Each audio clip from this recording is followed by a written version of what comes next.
What is going on, guys? Paige back here, and welcome to another NBA2k17 MyTeam player review. This time we're going to be going over the highest rated card from the High Flyers collection that isn't the reward. It's an 88 overall Andre Iguodala from the Philadelphia 76ers. So his grades are on the screen there, so you can check them out, and we'll go check out the card a little bit more in depth. He has a 87 offensive rating and a 93 defensive rating. So as you can tell, he's a really good lockdown defender. His stats are pretty decent.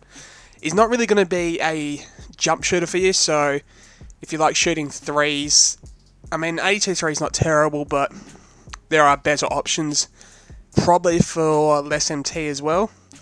Lateral quickness is really good there, pass perception, so his defensive stats are going to be good. 93 shot contest, consistency, like all those stats are really good. And then obviously the dunking stats are going to be heavily inflated because this is a card from the Dunkers set, so overall, that's not too bad. Just a little bit lacking on the offensive end here. Here's his tendencies. So if you'd like to check these a little bit more in depth, pause the video and you can check them out then. But pretty much like all the other handlers, this is high flyer cards. All the dunking tendencies are the ones that are really high, as you'd expect, because they're all based on the All-Star Weekend dunk contest.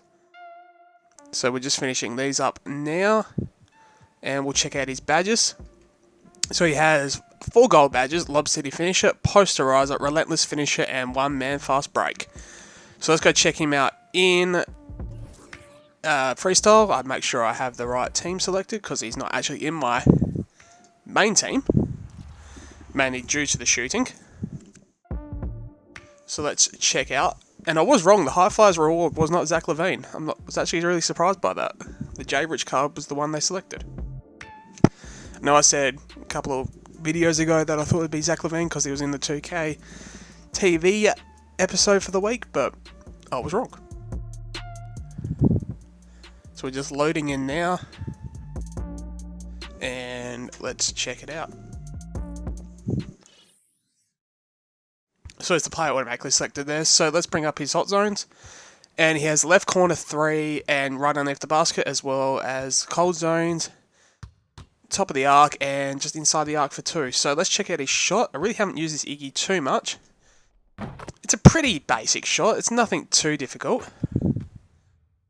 If you can master the shot, though, I think the card might be a pretty good purchase now. I give it a bit of a go. It's still expensive. I think I didn't have to buy him because I packed him, but overall I think he was like 60k when I was going to finish the collection.